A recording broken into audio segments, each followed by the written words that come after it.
The Lord has prepared a feast of welcome for all who will come.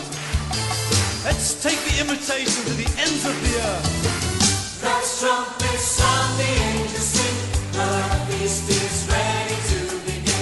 The gates of heaven are open wide, and Jesus welcomes you inside. Tables are laid with good things. Oh, taste the feast, the joy he brings. He'll fill you up with love divine. He'll turn your water into wine. Sing with them for the songs of pure delight. Come and revel in heaven's love and light. Take your place at the table of the King. The feast is ready to. And I want us to open our mind as we go into the last phase, because I really want us to be fast so that we can prepare for the evening program. Hallelujah. Amen. And the second message for the banquet for the noble is titled The Servant Leader. The Servant Leader. Now, when you look at these two words, servant leader, it looks like, how do you merge it together? Somebody who is a servant at the same time is a leader. And I pray that the Lord will open our eyes in Jesus' name. Father, as we go into your word, speak to our heart. Let your word come to me. I don't just want to teach. Lord, speak to me. And Lord, through me, Lord, bless your ministers this hour. Thank you, Heavenly Father. In Jesus' name we pray. Amen. I want us to open our Bible. The book of Romans chapter 1. Women of God, let's open our Bible. Romans chapter 1. And like I told us, the program, it has the information about our ministry. Did you like what you are saying? You see, we are sitting down beautifully and wonderfully. This is just nothing compared to how the feast is going to be in heaven. Let's make sure that we are there. Amen. We shall not run in vain. Amen. In the mighty name of Jesus. Amen. You know, I know some people will be looking forward to watch something on Facebook, but it's not always like that. I purposely leave that one so that there will be a sign from a you understand me? Let's not to be in God's presence. Don't say you are sitting there and don't want to watch live. The atmosphere here, you cannot capture it live. Hallelujah. Romans chapter 1, please, if you are there, read for us from verse 1 and 2. Romans chapter 1 and 2. It says, Paul, a bond servant of Jesus Christ, called to be an apostle, separated to the gospel of God, to which he promised before through his prophet in the Holy Scripture. Hallelujah. What was the first thing he said? A bond servant. A bond servant. When Apostle Paul introduced himself as a what? As a servant to the church in Rome. This was Apostle Paul. It is what we want. Take water. Take water. No, thank you. So Apostle Paul introduced himself to the church as a servant of Jesus Christ. In fact, this translation is saying a bond servant. Hallelujah. Amen. A bond servant.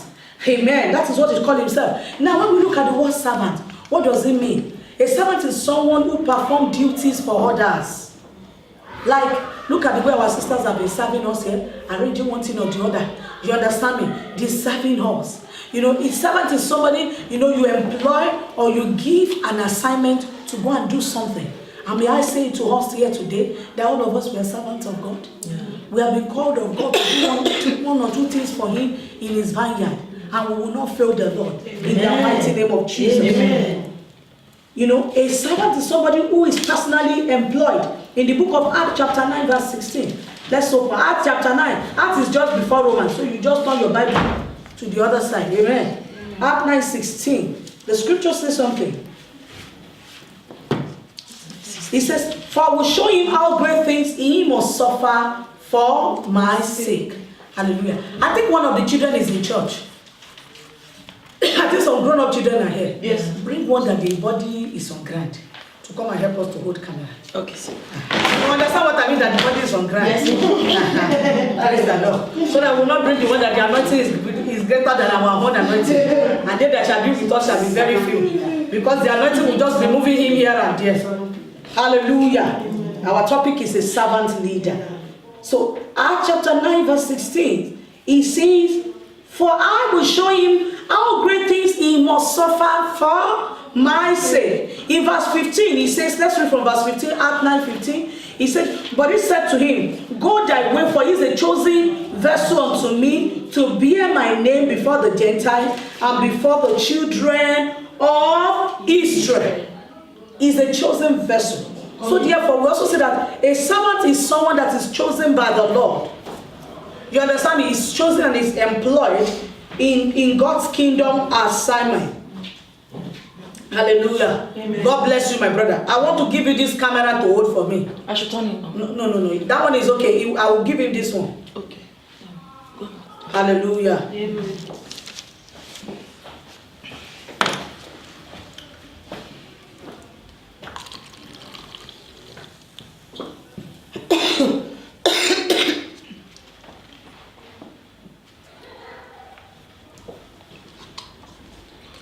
His life, so just so that you focus, you understand me. God bless you. Praise the Lord. Hallelujah. So now, I said a servant is someone who performs a duty for other people. You can move nearer, it doesn't matter. You can just stay there and move nearer. It doesn't matter. Sometimes you can show everybody, sometimes you can just show your face. Good boy, that's very good.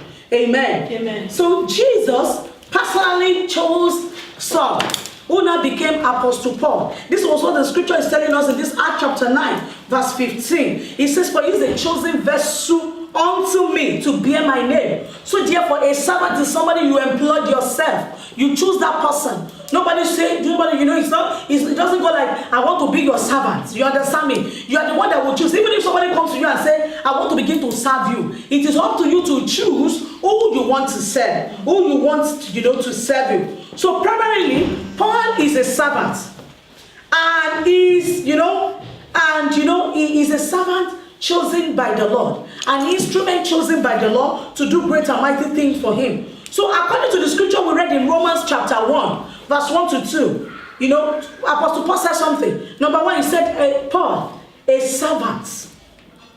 Someone he did not just call himself a servant. It is because he's employed by the Lord in Jesus. He's called by the Lord Jesus. Then he's called a called apostle.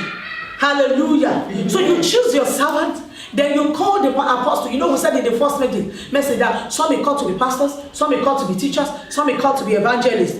You understand me? Now, Paul, I was made a servant, sent by God, and called to be an apostle, separated unto the work of God. So his total whole being, the whole total package of Apostle Paul belongs to Jesus. And we can call him a servant leader. Now, when we talk about leader, we're talking about a servant leader. A leader is somebody that leads a group of people. Hallelujah. Amen. Leads a group of people, who is the head of the group, coordinate things and arrange things, to be done. So therefore, how can this apostle that is called by the Lord now a servant? How come is he a servant? So I want to say to us that this apostle Paul called a servant leader means his style of leading. And with this servant leadership, style of leading it is the main goal. And the main goal of this style of leading is for the leader to serve the follower. A servant leader. Though it is the one that is leading, but his interest is in serving others. If you take time to study that book of Romans chapter 1, I was reading it this afternoon, and it goes on to tell us, how Apostle Paul was ready to do everything for the church. He said, I long to see you. I long to come to you. So as ministers, as ministers, as servants of God, we are not just called, to lord it over the people. We are called to be servant leaders. You understand me? That means we are called to have the interest of the people we are leading, we are ministering in our heart. So the main goal of the servant leader is to serve. Even our Lord Jesus Christ said it. He said, anyone that will be the first among you, you understand me? You must leave everything. You must be ready to serve. Jesus Christ showed us a perfect example of a servant leader. Hallelujah. Amen. So Jesus is our perfect example of a servant leader. Let's open our Bible to Luke chapter 22. Luke 22 verse 27. Hallelujah. Amen. Even though Jesus is God himself, he came in the form of man, to surrender himself and to die for us on the cross of Calvary. The Bible says in Luke chapter 22 verse 27, it says, for whether is greater, he that sitteth at the meat or he that serveth? Is it not that sitteth at the meat, but among you as he that serveth? Hallelujah. Amen. Jesus came among us as a what? As a servant. That will make me to understand what Philippians chapter 2 verse 5 said, let this mind be in you, which was also in Christ Jesus. Who being, God himself, he took the form of a servant. So as ministers, As servants of God, as women of God, we are here to serve. Servants serve. Hallelujah. Amen. Servants serve. We are there to serve the people we are leading, not just to lord it over them. And Jesus Christ has given us an example. And if you look at that Romans chapter 1 that we read, if you start reading from verse 8, the Bible says, Apostle Paul begin to talk and begin to thank God for their life. He's ready, he's willing to come to them. This scripture shows us an example of, the kind of leaders that the Lord wants us to be. The kind of ministers that the Lord wants us to be. One that is ready to serve the other. Even when we look at the word minister, somebody that that ministers to someone, that serves someone. So therefore, as ministers, as leaders, we are not there to lord it over people. Hallelujah. Amen. Now, we are not there to lord it over people. We have Jesus Christ, who is our perfect example. The Bible makes us to understand in the book of John chapter 13, verse 13. He is our Lord and Master, yet He is our servant. Hallelujah. Amen. He is our Lord and servant, yet He is our servant. The Bible makes us to understand that Jesus Christ washed the feet of His disciples. In our days today, some people will say, okay, are you saying we should go and be washing our members' feet or whatever? But washing of the feet can be in many things. You understand me? It can be in many things. It can be standing in for our members in the place of prayer. It can be standing in for the people we are leading in the place of, encouraging them and succoring them. But if you look around, the reverse is the case. The leader wants to be served. Do you understand me now? But the kind of leaders, ministers that the Lord expects us to be is a servant leader. The one that have the goal to serve. Hallelujah. Amen. Praise the Lord. My God, can you stay here? I don't think people will see you there that way. And the light would be so dim. Hallelujah. Amen. Then, the Bible also makes us to understand that Jesus Christ served the disciples. He instructed them and trained them. John chapter 13, if you look at verse 1 to 20, the Lord Jesus Christ instructed the disciples, He trained them. As a servant leader, we are called to lead, to instruct and to train. But it's a pity today that even people that are supposed to be leading and instructing, they themselves they did not receive training.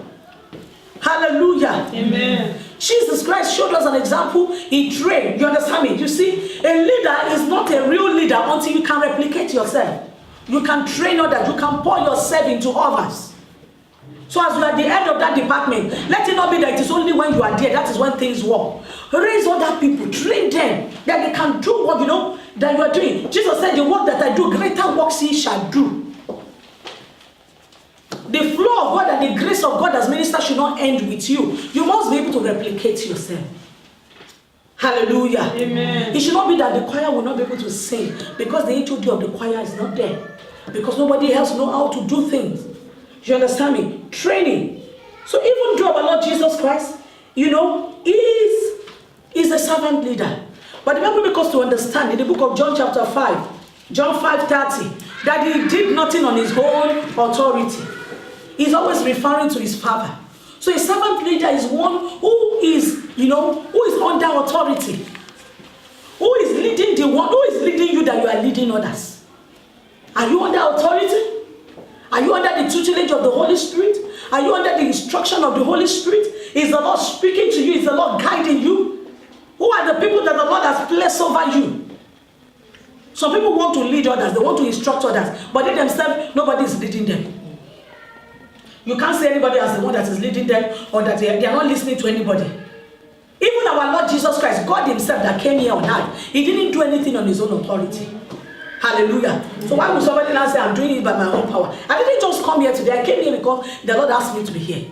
I didn't just speak my back. I have a husband in the house. My husband gave me the permission to be here. And He's praying for us. So Jesus Christ is our perfect example of a servant leader. Now, let us look at some of the key points of a servant leader. The key point, the key things. Now, a servant leader leads with others in mind.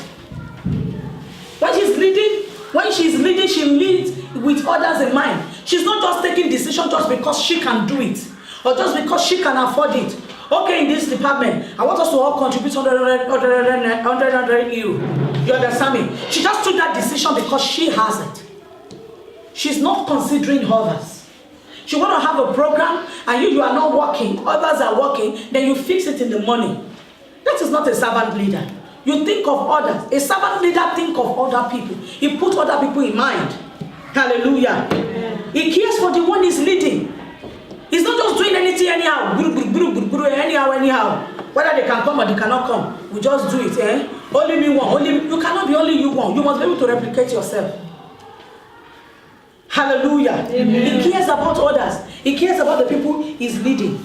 You know, and the second key point I put here, I said the servant leader is interested in the people that she is leading. Women of God, are we interested in the people we are leading? As a pastor wife, are you interested in your members' welfare?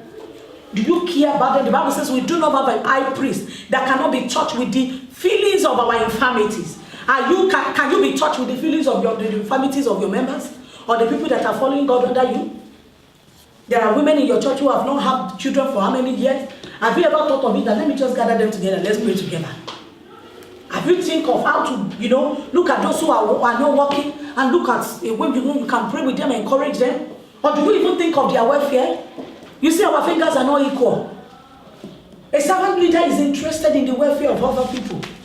Know that if Sister A does not have, she can speak to Sister B and C, D, and they can gather something together. Sister A does not even know where, does not need to know where it's coming from. On behalf of all of us, we are taking. This is for them. Do you understand me? He's not just interested in gathering them, for assignments. I was conducting an interview for a very wonderful woman of God some years back. And she was referring to a very great man of God, a man of a great God, that I respect so much. And she said something. She said, one thing that amazes me with this man of God, as busy as he is that when he see you today, where you stop your discussion with him, if it is next year again, he will pick it up from there. That shows a leader who is interested in the people. I will still call you, so what about those things? I still pick up Epele. So, sorry. So what about the things that you discussed with me the other time? That is what the Lord wants us to do. This is a program for women in ministry, that's why I'm giving it to us the way it is. So it is not only for the GOs only. Even in your department, as head of department, as a woman leader, as a pastor's wife, as a leader of a ministry, as a worker, must show interest in others. Jesus was not selfish. Do you know that Jesus Christ came to die for the sins of the whole world? He was without sin now. He's God himself. And that is the kind of example the Lord wants us to have. To show interest. When something is wrong with a member of your team or something, you feel the pain, you carry the burden together. You stand in the place of prayer. Not that you will say you come for prayer and you turn into gossiping time. Hallelujah. Amen. You feel the pain of this person and you pray together. He has said the servant leader is interested in the people she's leading. Her co-ministers, the workers, and the people in the church. And she's always looking out for them. She's always looking out for them. She doesn't say it doesn't concern me. They don't come to church, they don't come to church. Just it's okay like that. After all, how many of us remain? Those people are not serious. When people know that you are looking out for them, you see, everybody wants to be loved. Hallelujah. Amen. Everybody wants to show that you want to see that you are interested in them. You don't just leave people and just leave them just anyhow like that. The Bible says while we are yet sinners, Christ came to die for us in our sin. He did not look at our sin. He looked out for us. But as ministers, as leaders, it is natural sometimes that you tend to move towards the people that show interest in you. But the Lord is reversing it for us this hour. This is the message He has asked me to bring here. In this edition, I don't know the message He will send me to Sevilla next week. But we should show interest in one another as a servant leader. Do you understand me now? Sometimes what somebody just needs is to just have that assurance, don't worry, God will do it. Do you understand me? And to give them that confidence. Don't just be interested in people helping you to do things and everything. Like one of the first things that the Lord taught me in ministry is how to show interest in people. When we have film shooting, and people come, even when I was in Nigeria, they come from different places. I will make my PM, our production manager, will be texting them, calling them, are you home? Are you there? And everything. And that thing is still here with me. She can be a witness. When you people come for program, I will be monitoring. Are you home now? Oh, praise God. Do you understand me? Because I'm not just interested in them attending the program, I'm also interested in them getting back home safe. Do you understand me? I'm also interested in following up and say, okay, what is that vision? You understand me? I say, if you don't want to do anything about your vision, don't tell me. But the moment you tell me, I will follow it up. Hallelujah. She's laughing. Because you know that is what I do. I must to follow it up. Do you understand me now? Because I love fulfilling purpose. You understand me? It is the best thing that can happen to you. I'm fulfilling my God's purpose for my life. I'm enjoying this moment of my life. And I will enjoy it till I see Jesus. Amen. And I want to see other women too, discovering the purpose of God for their life and fulfilling it. Amen. So I will start calling. So what have you done? Have you done this one? So what is the next thing? You must do it. You understand me? It shows you are interested in the people. As a servant leader, what's another key point is that she loves without prejudice. She doesn't have favorites. She doesn't love because they are from my tribe or they are my people. I will speak the same language. Hallelujah. Amen. Doesn't love because, we have things in common.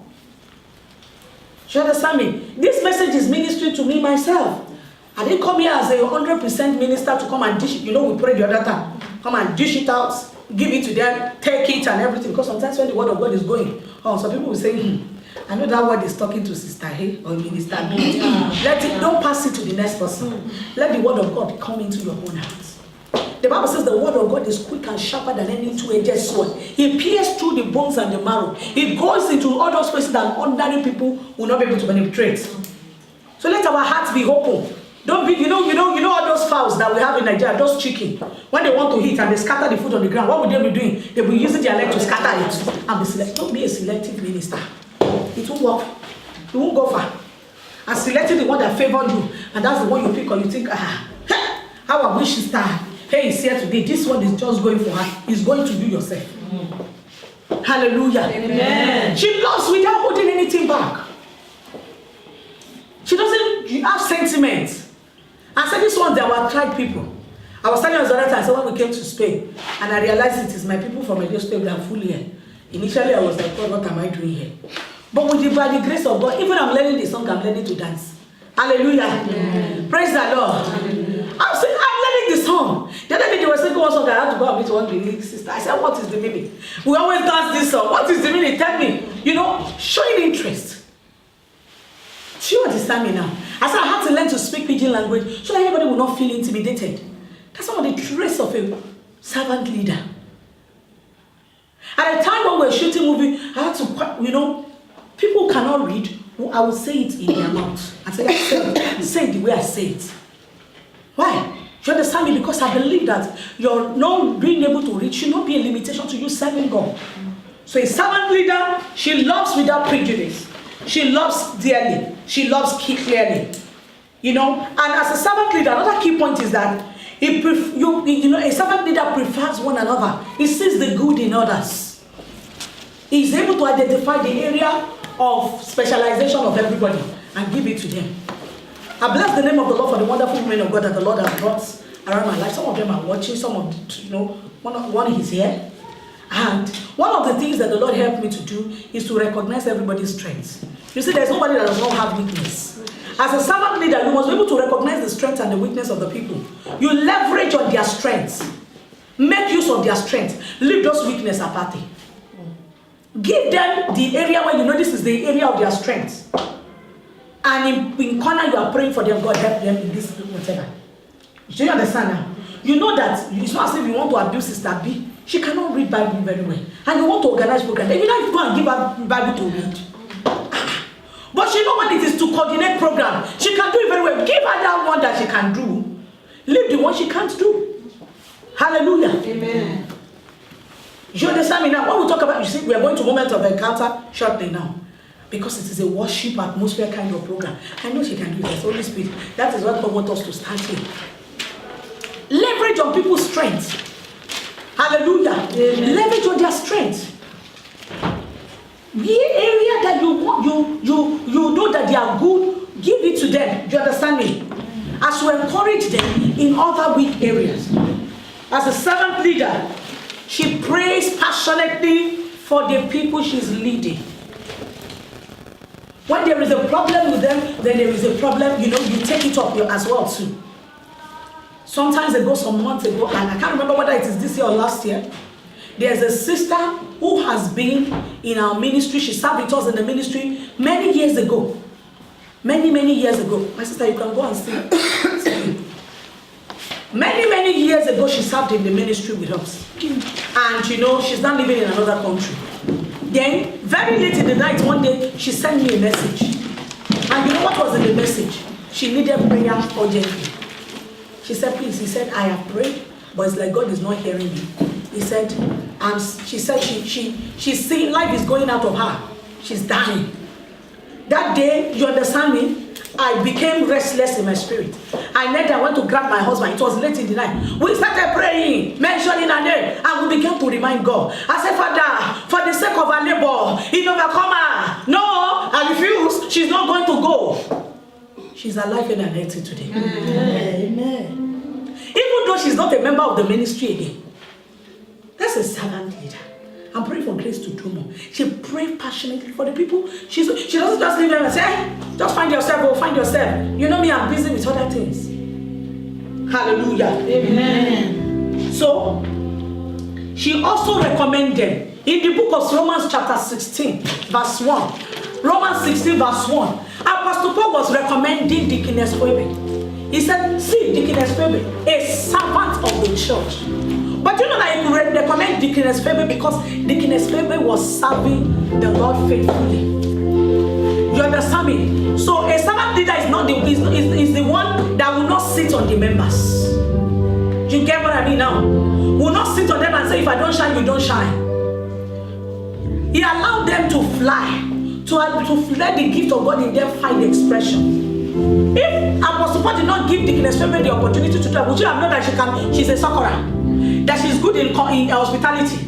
Would you have known that? So as a servant leader, you must give people opportunity, let them grow. Only you cannot be preaching every Sunday. Only you cannot be doing everything. When will the people grow? Give them the chance to do it. Give them 10 minutes. If they make mistake, you go and correct them.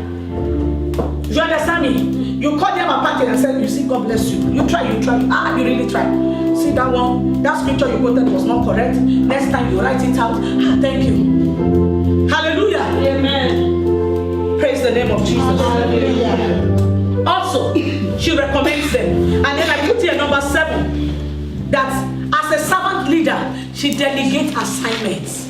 See, we must learn delegation. You see, when Moses was leading the children of Israel, and he would sit down and take judgment and take everything. His father-in-law Jethro was the one that told him, say, you will soon die. The way you are doing. Why don't you find leaders upon leaders for them? Do you understand me now? Last week I was in Tarragona, for this same program. You understand me? I delegated. Today now I already mentioned you, this place is beautiful, yellow and blue is beautiful, it's looking good.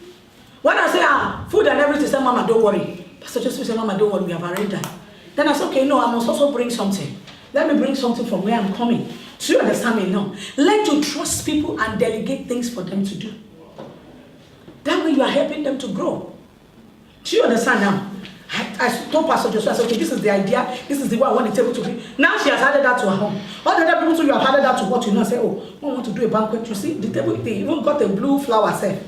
The table is looking so beautiful. Last week we did not get a red flower. We used a green flower, even though our color was white and red. You understand me? She began to learn one or two things. Oh yeah, you go and do this, you go and do that. And that is a servant leader. Hallelujah. Amen. So now, there's one key quality of this servant leader that makes her to be able to do all this. And that is humility and meekness. Servanthood implies in meekness. The Bible records that Moses was the meekest man on earth. Very, very meek. Very humble. It takes someone who is meek, who is humble, to see the good in others.